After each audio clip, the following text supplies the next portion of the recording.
When I got up this morning and I got ready to go to work, I had to put my uniform on.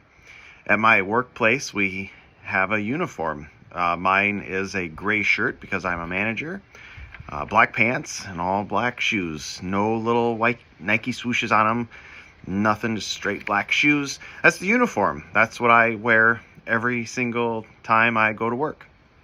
And I work quite a bit, so I'm in this uniform a lot. And maybe at your place of work, you've got a uniform too, or something that you're supposed to wear. Different places have different uniforms, and that's kind of somehow you can know who works there and who doesn't work there. It's kind of funny when I see somebody come into my store and they're wearing the uniform, but they're not employees. I wonder if they feel awkward, But, that's how you separate people out. You know who's working there based upon, the uniform. And did you know that there's a uniform for Christians? Peter's going to talk about this as in this next section in our 5-minute messages. This is the penultimate 5-minute message for 1 Peter.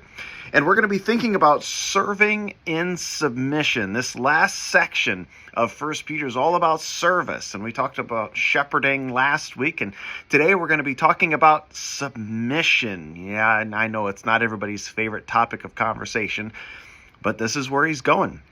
Because as we think about serving other people, it starts with submission and voluntarily placing ourselves under the authority of somebody else. And of course, it starts right at the top with God. We have to voluntarily place ourselves under Him first and foremost. You're not going to get very far if you don't do that first.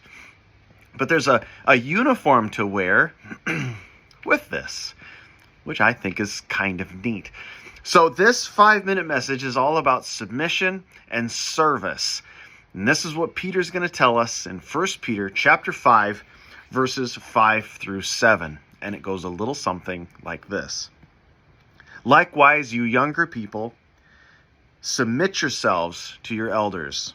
Yes, all of you be submissive to one another and be clothed with humility. For God resists the proud, but gives grace to the humble.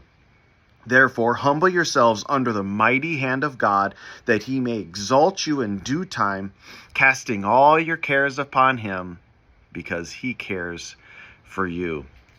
We need to be people that are submitting ourselves to one another. He says, likewise, you younger people, submit yourselves to your elders. That's one place that you can submit yourself, is to your elders, to those that are overseeing over you. He just got done talking about who these people are.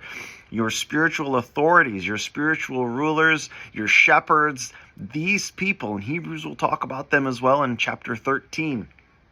Submit yourselves to them, for they give watch for your souls, and you need to let them do so well. Submit yourselves to them. Again, submission is all about voluntarily placing yourself under their authority. Not being argumentative, not giving them a hard time, not telling them that you know better. Voluntarily placing yourselves under their authority. And he says, yes, all of you be submissive to one another. Over and over again, Peter has talked about this idea of submission, whether it's wives and husbands, and now to one another. And of course, in Ephesians chapter 5, Paul will also address this exact same issue. Voluntarily place yourself under the authority of somebody else. Be submissive to one another. And here's the clothing part. And be clothed with humility. This is your uniform. This clothed with humility has the idea of a slave who would wear a slave apron so that you would know that this person was a slave. It's kind of like a uniform. And he tells us to do the same thing. Be clothed with that slave apron so that we all know who you are. For humility's sake. Because God resists the proud and gives grace to the humble. Are you willing to do that kind of thing?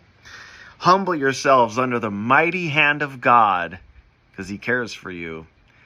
You're going to cast all your cares on Him. You're not about to make somebody else's life miserable, or complain or cry or gossip about somebody else, or somebody treated me this way. I tried to do this and they treated me like that. No. Cast all your cares on him, every last one of them, because ultimately he's the one that cares for you.